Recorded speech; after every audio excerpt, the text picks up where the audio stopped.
Hey everybody, welcome back.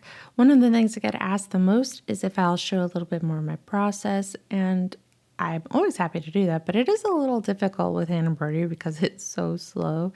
So I thought I would do a time lapse of me finishing up the paws on this double pet portrait so you can see how I work through the piece and just, yeah, see a little bit more of the process without having to sit there for, gosh, I think this took about 2.5 hours. So this was my favorite part here, filling in these little toe beans and then going in with the dark. I love the contrast, and I just think this is going to be a phenomenal, phenomenal piece.